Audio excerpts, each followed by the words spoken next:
It says unions that fail to reach 60% threshold under the new law must petition the State Public Employees Relations Commission to hold a recertification election. If they don't, the union is decertified. State records show that so far, more than 69,000 public employees in Florida, including all formerly unionized adjunct faculty represented by the labor union SEIU, blue-collar workers such as school bus drivers and nurses employed in various state departments, have seen their unions decertified and the union contracts nullified as a result of unions failing to petition the state for recertification. This means any rights or benefits they were guaranteed under the union contracts are now non-enforceable. Members of the FEA, affiliated with the National Education Association and the American Federation of Teachers, are not among those affected. So it just goes to show how teachers are constantly having to fight for at least just some things that's absolutely necessary, when it comes to pay and working conditions. But of course, anti-union people like Ron DeSantis don't want to, allow it to happen, because ultimately they want to underpay our teachers, the same people who are tasked with, educating our kids. A targeted assault on teachers' unions says teacher unions were widely perceived as a target of Florida's 2023 anti-union law, as frequent political punching bag of Florida Governor Ron DeSantis, the Republican governor who championed 2023 law ahead of his unsuccessful bid for U.S. president, has previously described education unions as partisan groups and framed the legislation as an effort to rein in out-of-control unions in schools. Essentially, over 60% of the union had to be made of dues-paying members. And on top of it, in order to pay your dues, it could not be deducted from your check, which means you had to do it separately once you got your paycheck. That's how they made it harder. I like to see DeSantis get defeated whenever I can, right? Because DeSantis be doing some shit. He's doing some shit. So teachers have a little bit of a victory that they can celebrate today, especially in regards to unions. And so I would like to get into that right here. Let's get into it. So this is actually a local story that I want to get into within the state of Florida. If you're not in Florida, you may see something like this happen in your state. But this is out of Orlando Weekly. It says Florida teachers unions score milestone victory in DeSantis war on public sector unions. The blurb says at least 100 local teachers unions in Florida have managed to survive new requirements imposed by the stringent law passed in 2023. So here we go. It says the Florida Education Association, the statewide teachers union, announced Monday that 100 of its local unions throughout the state has successfully recertified, meaning teachers represented by those unions have voted to keep their existing union alive. Under Senate Bill 256, passed into law in 2023, most public sector unions in the state must hold annual recertification elections if less than 60% of the workers they represent are full dues-paying members. Florida's right to work law, a policy rooted in efforts to stomp out multiracial solidarity during Jim Crow, means that no worker represented by a union in Florida can be compelled to pay dues. So, reaching that 60% threshold, asking workers to financially support their union through dues payments in this economy when they don't have to reap the benefits can be a challenge. So, this part talking about the policy for the right to work law is deeply rooted in efforts to stop out multiracial solidarity during Jim Crow. That one was actually something that actually caught my eye, because the thing is like the issue is, having right to work laws as well also can hinder union support, especially within the state, because you don't have as much power at like you should. So I want to get into this because I want to share this just really quick in conjunction with this story. So let me stop sharing here and let's share over in this article too, just so that we get a little bit of a backstory of why it is racist to have right to work laws. So this is from Facing South. Let's get into this. Let me make sure this is big enough so that everybody can read. It says the racist roots of right to work laws. It says this week, Republican lawmakers in Michigan, birthplace of the United Auto Workers, and more broadly, the U.S. labor movement, shocked the nation by becoming the 24th state to pass right to work legislation, which allows non-union employees to benefit from union contracts. While Michigan's momentous decision has received widespread media attention, little has been said about the origins of right to work laws, which find their roots in extreme pro-segregationist and anti-communist elements in the 1940s South. The history of anti-labor right to work laws starts in Houston. It was there in 1936 that Vance Muse, an oil industry lobbyist, found the Christian American Association with backing from the Southern oil companies and industrialists from the Northeast. As Dartmouth sociologist Mark Dixon notes in his fascinating history of the period, the Christian American Association was the first in the nation to champion the right to work as a full-blown political slogan. Muse was a fixture of the far-right politics in the South before setting into his anti-labor crusade. In his 1946 book, Southern Exposure, crusading journalist Stetson Kennedy wrote, the man Muse is quite a character. He's 6'4", wears a 10-gallon hat, but generally reserves his cowboy boots for trips north. Now over 50, Muse has been professionally engaged in reactionary enterprises for more than a quarter of a century. Says, as Kennedy described, these causes included opposing women's suffrage, child labor laws, integration, and growing efforts to change the Southern political order as represented in the threat of Roosevelt's New Deal.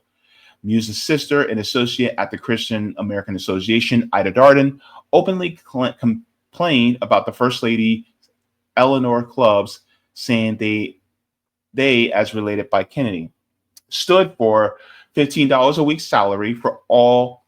You guys see the word? I'm not going to say it here because even though I could, I probably might get in trouble. House help, Sundays off, no washing or cleaning upstairs. As an afterthought, she added, my N-word maid wouldn't dare sit down in the same room with me unless she sat at the floor at my feet. Allowing herself to still go further, the little lady went on to say, Christian Americans can't afford to be anti-Semitic, but we know where we stand on the... All right. That's what she said. Racist as hell. Says the association also suspected Catholics, which Dixon notes caused the downfall of the Crusades in neighboring Louisiana. But for far-right conservatives like Muse, as well as industry groups like the Southern States Industrial Council of Labor, including Black labor, posed an especially dangerous threat in Texas, thanks to the burgeoning wartime economy, along with labor organizing drives spearheaded by the Congress of Industrial Organizations, or the CIO, and to a lesser extent, the American Federation of Labor, the AFL. Unions were rapidly growing in Texas. After hovering around 10% of the workforce during the 1930s, which was around the start of the Great Depression, union membership exploded by 225% during the next decade. Muse and the Christian American Association saw danger. Not only were the unions expanding in bargaining power and therefore improving the wages and working conditions of working class Texans, they also constituted a political threat. The CIO, in particular, opposed Jim Crow and demanded an end to segregation. Unions were an important political ally to FDR in the New Deal, and always lurking in the shadows was a prospect of a red menace, stoked by anti-communist hysteria. So this basically goes into how, of course, the right to work laws, which are really anti-union, were started off as, racism. And so it always goes back to anti-Blackness racism within this country. And so I'm going to share that link of the article in the chat with you guys, so you guys have that But yes, so when it comes to the teachers actually having these unions, it makes it tougher to have these unions in a state that has, right is a right to work state. Let's go back to the article.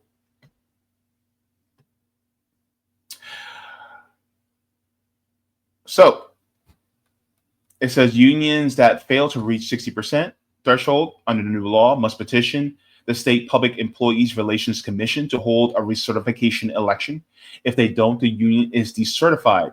State records show that so far, more than 69,000 public employees in Florida, including all formerly unionized adjunct faculty represented by the labor union SEIU, blue-collar workers such as school bus drivers and nurses employed in various state departments, have seen their unions decertified and the union contracts nullified as a result of unions failing to petition the state for recertification.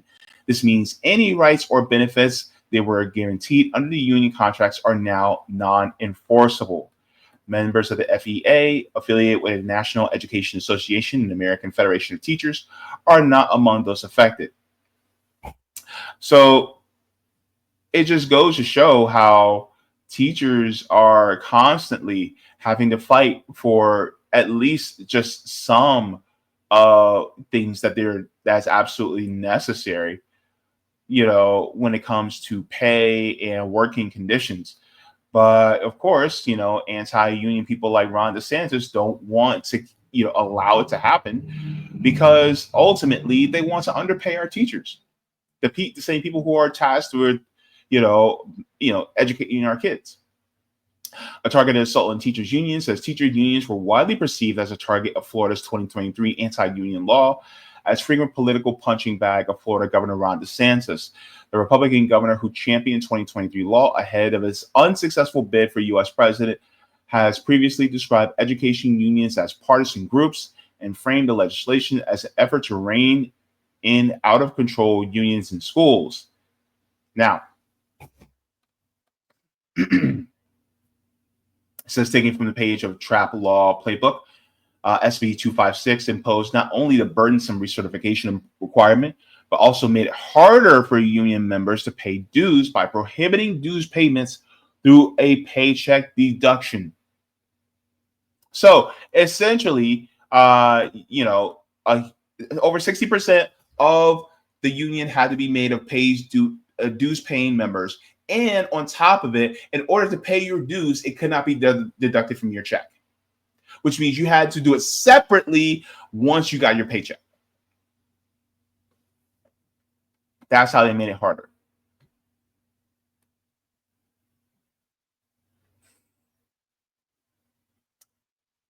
So it says, and expanded the types of information unions are now required to report to the state annually. DeSantis dubbed the Paycheck Protection Act, though its official title was less catchy, Employee Organizations Representing Public Employees. Lawmakers last year adjusted an audit rule the law had imposed after police and firefighter unions lobbied its sponsors for changes. So it says, touted as an effort to empower educators, the law is similar to anti-union policies enacted in other Republican-controlled states that seek to curtail or otherwise undercut collective bargaining rights. It was backed by corporate-funded groups like the American Legislative Exchange Council, a conservative bill mill that feeds model policies to state legislators and other explicitly anti-union groups. Pro-union forces can squawk and try to spin this all they want, but it's just common sense legislation. That's from the Center for Independent Employees, President Russ Brown.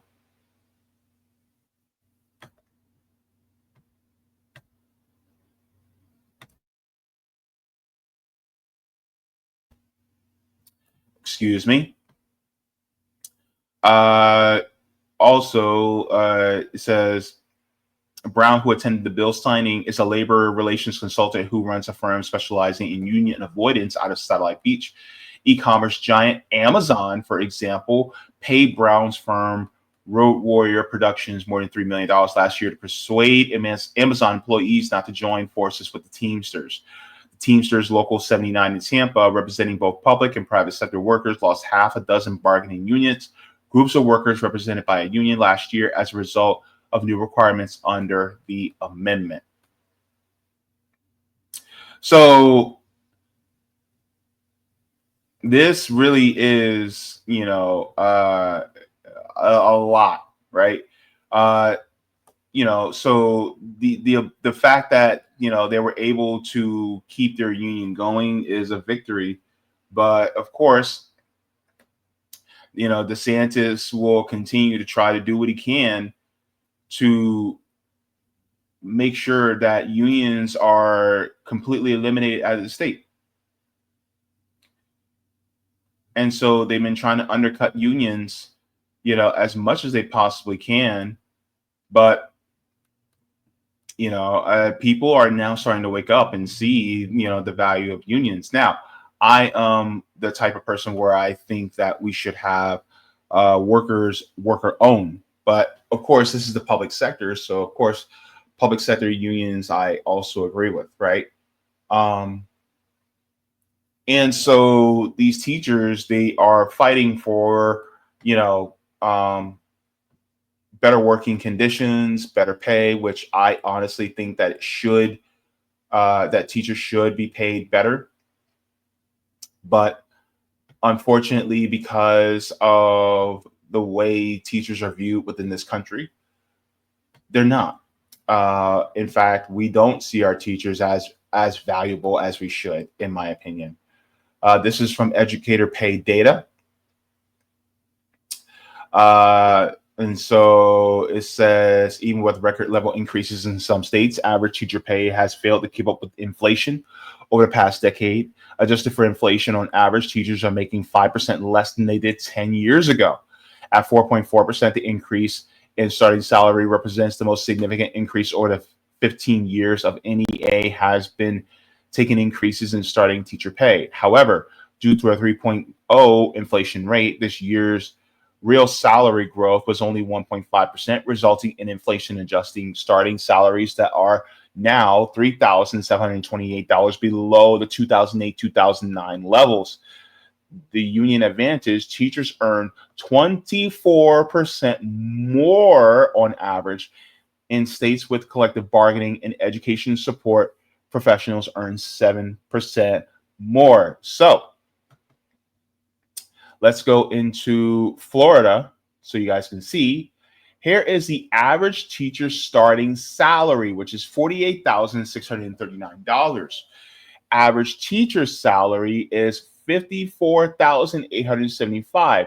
So we are number 50 in the nation. Not number 1, not number 2, not number 5, not number 10, not number 20, not number 25. We're number 50 in the nation for average teacher salary.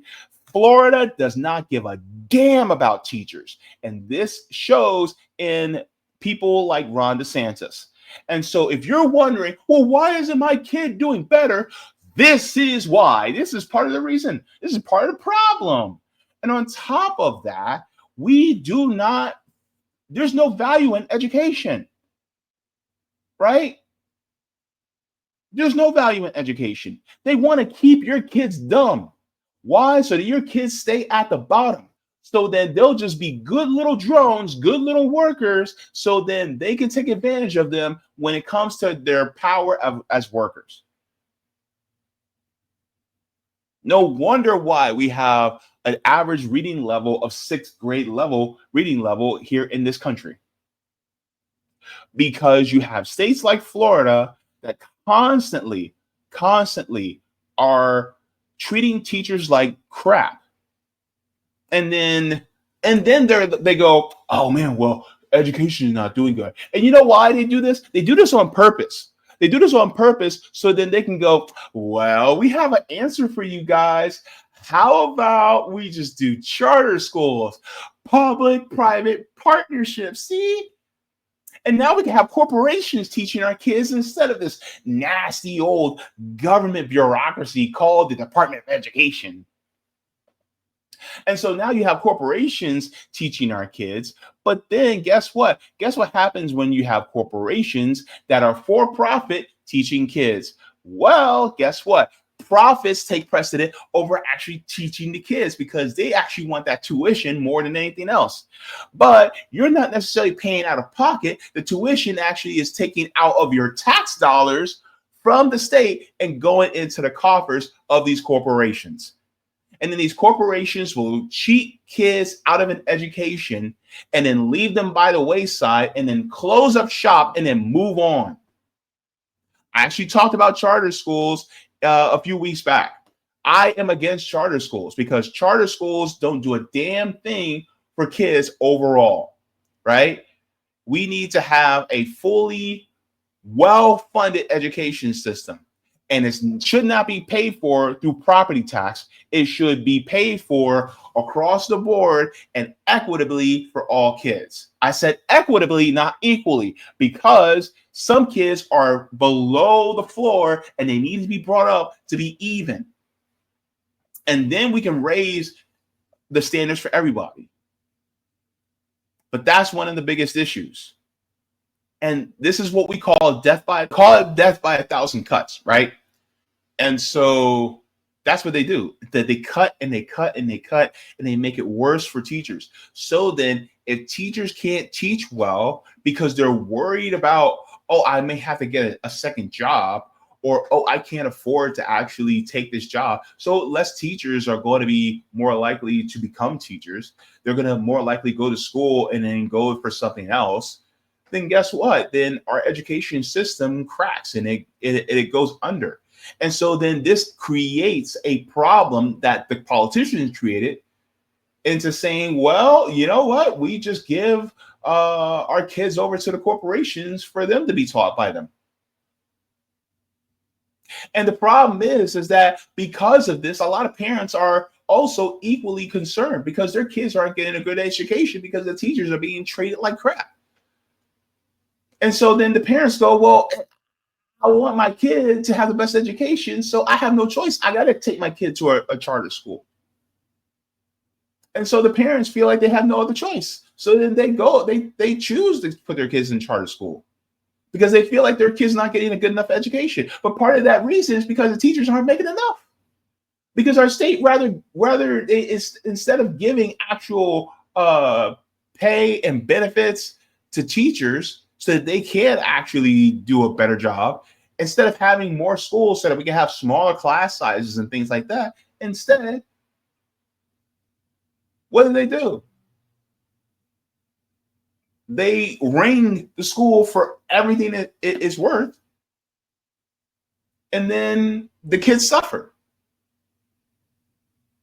And so then it creates two tiers. So you have some, and then also charter schools can reject kids based on different things. Like charter school, if your child is special needs or requires special education, charter schools can say, no, we're not taking them. So then, then your kid may get rejected. It's just a very unfair system. There's no equity. There's no equality. There's no opportunity for kids to be able to advance. It's all based on, what the corporation chooses. It's a two-tiered system. Some kids are going to be treated better than others. It's not fair. And so going back to the educator pay, this is part of how they do it, right?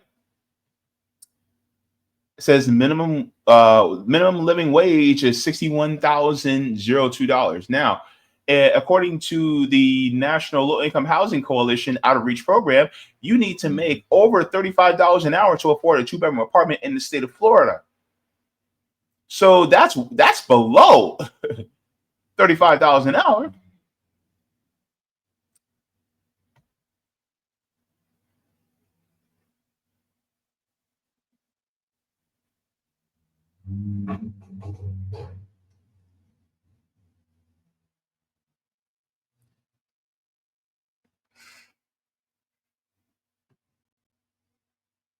My God. Average K through 12 earnings is $33,324.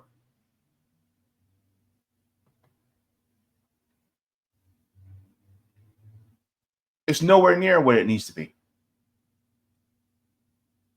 Nowhere near. And people wonder why teachers are suffering. This is why, even though I am for more cooperatives, unions are also can be a step in the right direction, but it also depends on the union bosses and if they are actually in league with the rank and file union members, or if they're in league with the bosses at the corporation, or in this case, with the elected officials that are, running the government, right? It's like, who are they actually for? And so that's the only problem I have with unions. That's one of the only problems I have with unions. Another problem I have with unions is that really, it doesn't put the ownership in the hands of the workers. It keeps ownership in the hands of the capitalists. But, since we're talking about public sector, there should be, stronger unions. And to be honest with you, I think all teachers should be in union regardless.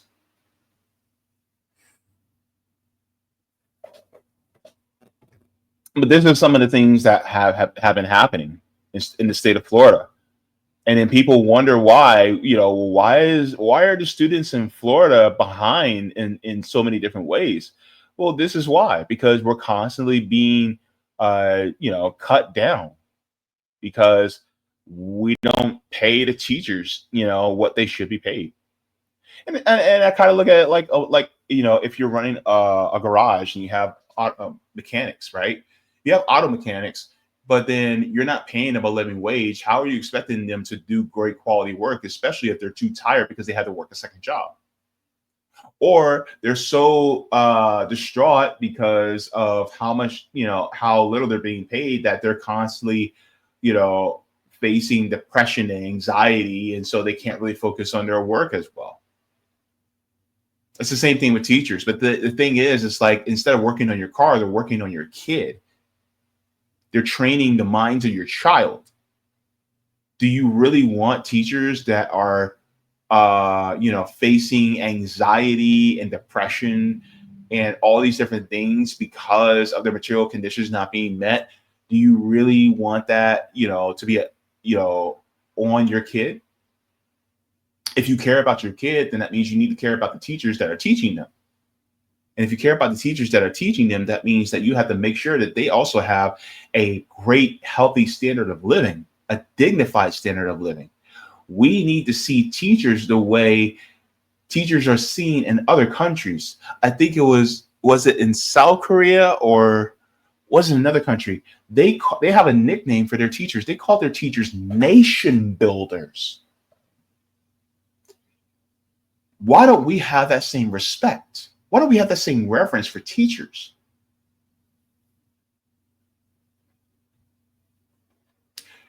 We have more reverence for billionaires who exploit people than we do for teachers who actually help enlighten our children. Y'all wonder why the empire is cooked. This is why. But I'm glad that teachers have a win against people like Ron DeSantis. But we have to change the system to benefit not just the teachers, but it ultimately will benefit our kids and their kids. Because without that, there is no future. Thank you so very much for watching my channel, and I deeply appreciate it from the top and bottom of my heart. If you wish to support the channel further, so I can keep bringing you content that is educational and informative, you can become a patron on patreon.com/Jaybefaunt. You can find that link in the pinned comment or in the description below. No matter what you give, you'll be supporting independent media and education that helps make the world better. Thank you so much, and you can watch more of my content here. Mwah. Forehead kisses, and have a beautiful day.